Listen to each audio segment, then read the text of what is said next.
Scene number 1 പകൽ. ദൃശ്യം തുടങ്ങുന്നത് വിശാലമായ ഇവിടെ വായിക്കണ്ട, ചുരുക്കി പറഞ്ഞാൽ മതി. മതിയല്ലേ? ഞാനും അത് ആലോചിച്ചു. പിന്നെ നിങ്ങൾക്ക് ഷൂട്ടിങ്ങിന് വർക്കൗട്ട് ചെയ്യണമെന്നുണ്ടെങ്കിൽ ഡീറ്റെയിൽ ആയിട്ട് ആയിക്കോട്ടെ എന്ന് വിചാരിച്ചു പറഞ്ഞതാ. ഊണിലും ഉറക്കത്തിലും എന്റെ മനസ്സിൽ ഒരു വിങ്ങലായി, ഒരു മധുരിക്കുന്ന വ്രണമായി ഈ കഥ കുടിയിരിപ്പ് തുടങ്ങിയിട്ട് കാലം കുറയായി. ഉദ്ദേശം എത്ര കാലമായിട്ടുണ്ടാവും? വർഷങ്ങളോളമായി. കടൽ, ആഴി, അലയാഴി, കടലമ്മയെ ആശ്രയിച്ച് ജീവിക്കുന്ന പാവപ്പെട്ട ഒരു വറ്റം മുക്കുവരുടെ കഥയാണ് ഞാൻ ഇവിടെ ആവിർഭാവനം ചെയ്യുന്നത്. അവരുടെ കൂട്ടത്തിൽ ഒരു തൊഴിലാളിയാണ് അച്ചൻകുഞ്ഞ്. അച്ചൻകുഞ്ഞിന്റെ 17 വയസ്സ് പ്രായമായ സുന്ദരിയായ ഒരേ ഒരു മകളാണ് എൽസമ്മ. ഈ എൽസമ്മയെ പ്രാണന് തുല്യം സ്നേഹിക്കുന്ന സുമുഖനും സുന്ദരനുമായ ഒരു ചെറുപ്പക്കാരൻ അഷ്റഫ്.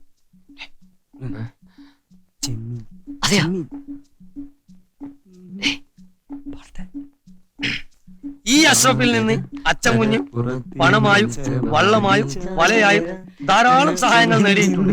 ഒരു സുപ്രഭാതത്തിൽ വള്ളം നിറയെ മത്സ്യം, കൈ നിറയെ കാശ്, ഇതെല്ലാം വന്നപ്പോൾ അച്ചൻകുഞ്ഞാളാകെ മാറി. ആ ചാകര കാലത്ത് അടുത്ത കരയിൽ നിന്ന് വള്ളം തുഴഞ്ഞുകൊണ്ട് കരുത്തനും മുരടനുമായ ഒരു യുവാവ് ഈ കരയിൽ വന്നെത്തി. പളനി കുര്യച്ചൻ. അല്ല പളനി, അല്ല കുര്യച്ചൻ. പളനി എന്ന് പറഞ്ഞ കുര്യച്ചൻ ഞാനല്ല കഥാകൃത്ത്. കഥ വർത്താനം പറയാ. അങ്ങനെ കുര്യച്ചൻ ഇഷ്ടപ്പെട്ടോണ്ടാണ് അച്ചൻകുഞ്ഞ് മോളെ തന്നെ കെട്ടിച്ചു കൊടുത്തത്. മനസ്സിലായ പ്രകാശൻ?